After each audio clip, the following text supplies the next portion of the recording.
आदर्श आचारसंहितेचे नियम काय आहेत, आदर्श आचारसंहिता लावणे का आवश्यक आहे, आचारसंहितेचे फायदे काय आहेत, थोडक्यात बघू.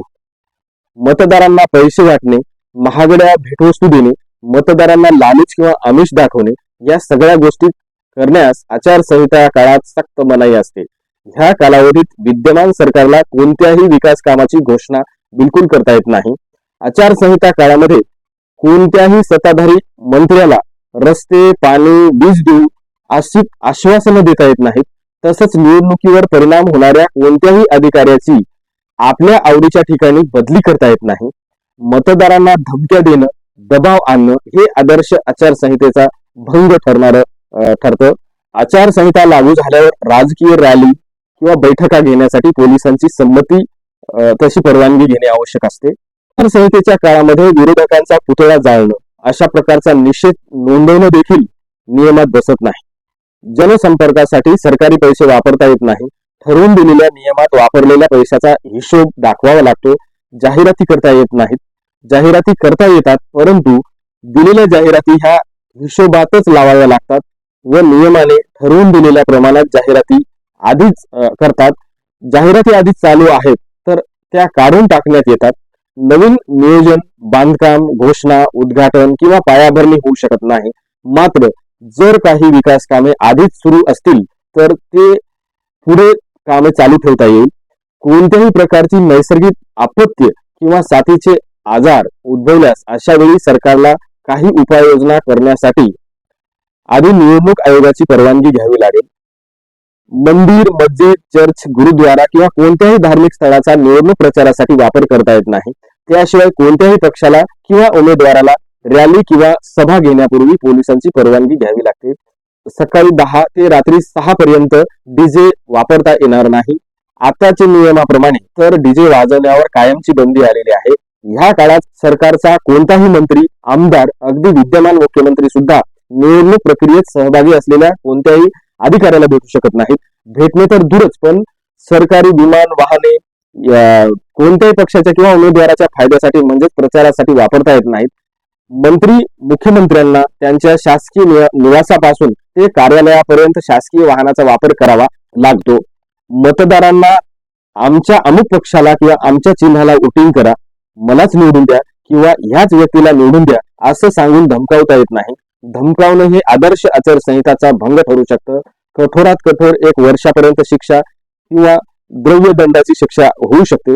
आचारसंहिता भंग केल्यास, आचारसंहितेचे उल्लंघन केल्यास काय होते, काय शिक्षा होते, कायद्यात काय तरतूद आहे ते आपण चर्चा करूया. कोणत्याही उमेदवाराने आचारसंहितेचे उल्लंघन केल्यास त्याला प्रचार करण्यास बंदी घालता येते.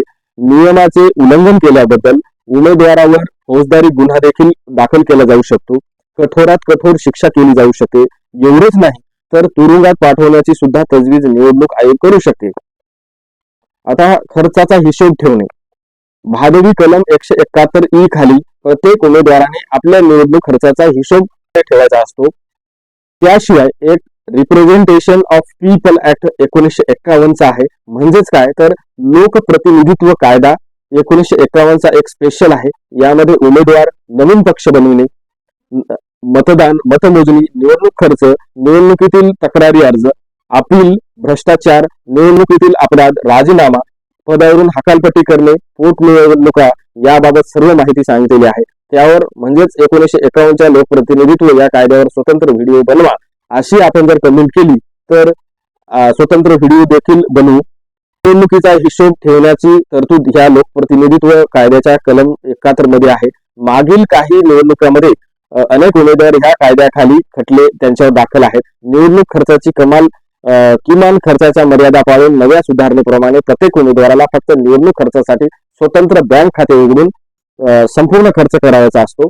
अन्यथा भारतीय दंड संहिता 171 ते 171 ते 171 पर्यंतचे सर्व कलम निवडणुका संदर्भात सांगतात. कलम 171 मध्ये 1 वर्षाची कडक शिक्षा आणि द्रव्यदंड आहेत. शिवाय उमेदवार अपात्र ठरू शकतो. उमेदवाराची झालेली निवड रद्द होऊ शकते.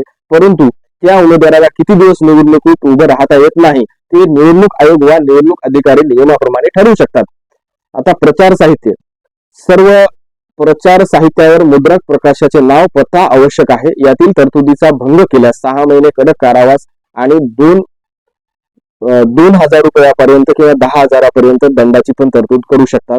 मतदानाच्या दिवशी मतदाराची वाहतूक करणे, परवानगी असलेल्या संख्येपेक्षा जास्त वाहने वापरणे, मतदार केंद्रात गैरवर्तन करणे, केंद्रापासून 100 मीटरच्या हद्दीत प्रचार करणे, निवडणुकीच्या दिवशी व निवडणूक संपण्यापूर्वी 48 तासात कोणताही जाहीर प्रसार करणे, मतपत्रिका यंत्रे पळवणे वा खराब करणे वा नष्ट करण्याचा प्रयत्न करणे, केंद्र ताब्यात घेणे, इतरांच्या प्रचार सभेत अडथळा आणणे, दारूबंदी वाहतूक नियम मुंबई पोलीस कायदा दारूबंदी करणे, वाहतूक पोलीस नियम कायदा प्रतिबंधक आदेश तरतुदीचा भंग करणे, ह्या सर्व बाबी आचारसंहितेला भंग करणाऱ्या आहेत.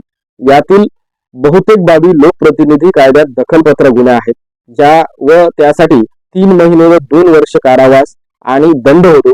याशिवाय मगाशी सांगितल्याप्रमाणे उमेदवाराची निवड व पक्षाची मान्यता रद्द करणे अशी ही कार्यवाही होऊ शकते. मतदानाची गुप्तता. आता मतदानाच्या गुप्ततेचा भंग होणार नाही अशी काळजी संबंधित सर्व कर्मचारी व व्यक्तींनी घ्यावयाची असते. मतदानाच्या गुप्ततेचा भंग झाल्यास तसे मतदारावर प्रभाव टाकल्यास 6 महिन्यापर्यंत शिक्षा, दंड होऊ शकतो आणि निवडणुकीच्या कामावरील कर्मचाऱ्यांनी कर्तव्यात कसूर केल्यास तोही दखलपात्र गुन्हा होऊ शकतो. मतदानाचे 2 दिवस अगोदर, मतदानाचा दिवस आणि मतदानाचा दुसरा दिवस असे एकूण 4 दिवस, तसेच मतदान मोजणीपूर्वीचे 2 दिवस, मतदान मोजणीचा दिवस, त्यानंतरचा 1 दिवस असे एकूण 4 दिवस दारूबंदी असते. त्याशिवाय नामनिर्देशन पत्र नष्ट करणे, तसा प्रयत्न करणे, निवडणूक अधिकाऱ्याने लावलेली सूचना, दस्तावेज इत्यादी काढण्याचा प्रयत्न करणे, अधिकाऱ्याशिवाय यंत्रे स्वीकारणे, ताब्यात ठेवणे, इतरांना देणे, यंत्रास किंवा मतदान साहित्याला नुकसान होईल असे कृत्य करणे, हे सर्व गुन्हे असून ते सरकारी कर्मचाऱ्याकडून घडल्यास त्यांना 2 वर्षापर्यंत कठोरात कठोर शिक्षा आणि द्रव्य दंडाची तरतूद आहे व इतरांकडून तो घडविला गेल्यास 6 महिन्यापर्यंत कडक शिक्षा आणि दंड होऊ शकतो किंवा दोन्ही होऊ शकतात. तर हा होता आचारसंहितेचे उल्लंघन केल्यास नेमके काय होते, काय शिक्षा होते, कायद्यात काय तरतूद आहे. तो हा व्हिडिओ कसा वाटला? तर असे अनेक व्हिडिओ नव्याने येणार आहेत, त्यामुळे चॅनलला सबस्क्राईब करा. नवनवीन व्हिडिओचे नोटिफिकेशन तुम्हाला मिळतील. धन्यवाद. पुन्हा भेटूया दुसऱ्या एपिसोडमध्ये. तोपर्यंत थँक्यू. Bye bye.